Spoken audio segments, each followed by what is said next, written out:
Hi guys, welcome back to my YouTube channel.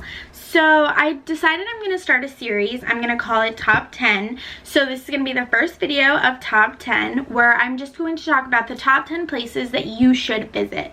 I feel like right now is a good time to do this because a lot of people are planning where they're going to go this year. So I came up with a list of my top 10 favorite places thus far, and if you're interested, make sure you keep watching. So number 10 is London. I have only been to London once and it was for like 2 days, but I want to go back so badly. It is a really special city. I think it has something for everyone. The food is really good. There's history everywhere. There's tours if you like doing things like having constant plans, and there's also a lot of places that you can just get dropped off and walk around.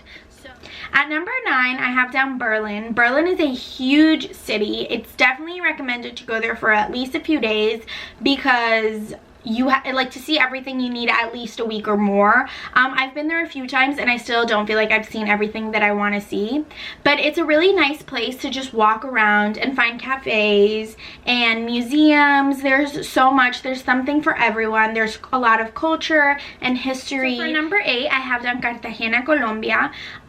If you live in New York, it is really not a long flight and you get something different than the Caribbean. I feel like every time I go to a different Caribbean island, it's always the same kind of setup. So with Cartagena, it's beautiful beaches but a different kind of setup. So it's not a long flight. I think it took us like 6 hours to get there. So we did like 3 hours to Florida and then 3 hours to Cartagena, and you have amazing food, great people, beautiful beaches. There are like islands super close by, and I love the fact that the city, like all of the buildings kind of have the same look. They're all like tall white buildings, so it just looks very uniform and clean.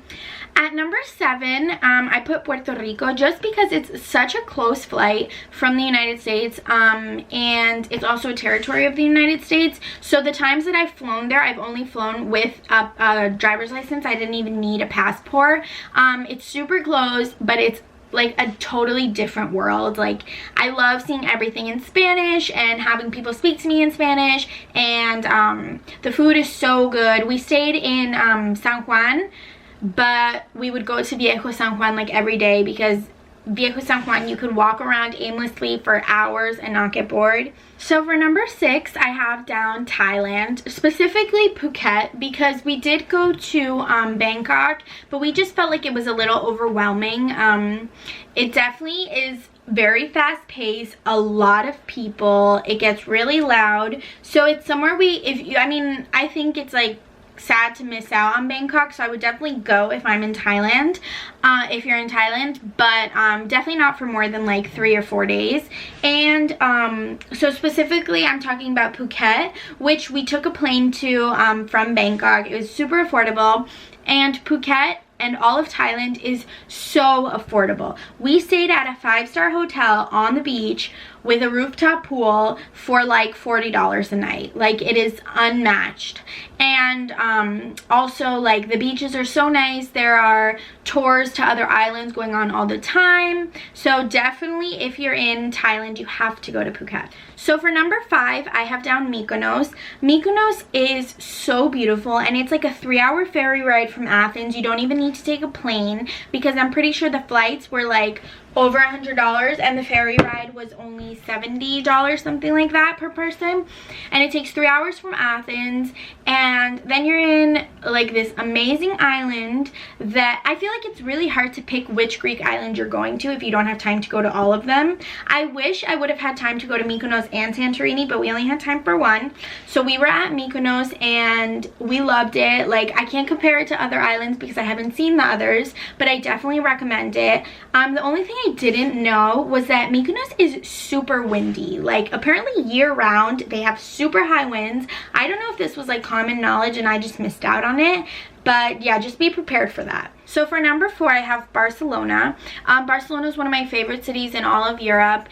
The people are so nice, the atmosphere is really nice, and I just love the fact that you have the beach as well as the city and history and culture and just everything you could look for in a big city you can find in Barcelona. So at number 3, I have Hawaii, and specifically Honolulu, because the only island I went to was Oahu. So I loved Oahu. We were there for 8 nights and we rented a car, which was probably the best thing you could do in Hawaii, because although you could stay, in theory, you could stay in Honolulu the whole time, which I think a lot of people do, it was just so nice to be able to drive to the North Shore and to see different parts of the island and on our own watch. We didn't have to like follow a tour bus or whatever the case was.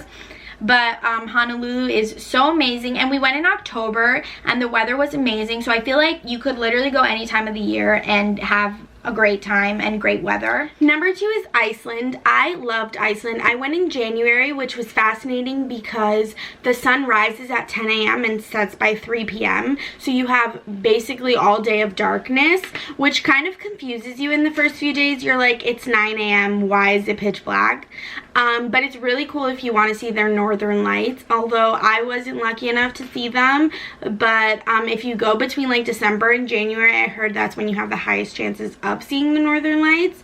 The only thing about Iceland is that it's extremely expensive, so definitely plan accordingly. Like, we would buy groceries and cook ourselves food sometimes instead of going out to eat all the time, and yeah, just have to keep those things in mind. And last but not least, number 1 is Cape Town, South Africa. This is my all-time favorite destination. I love the fact that you have the contrast between the beach and the mountains and then the city in the middle, which has like amazing people, amazing food, so many things to do and see.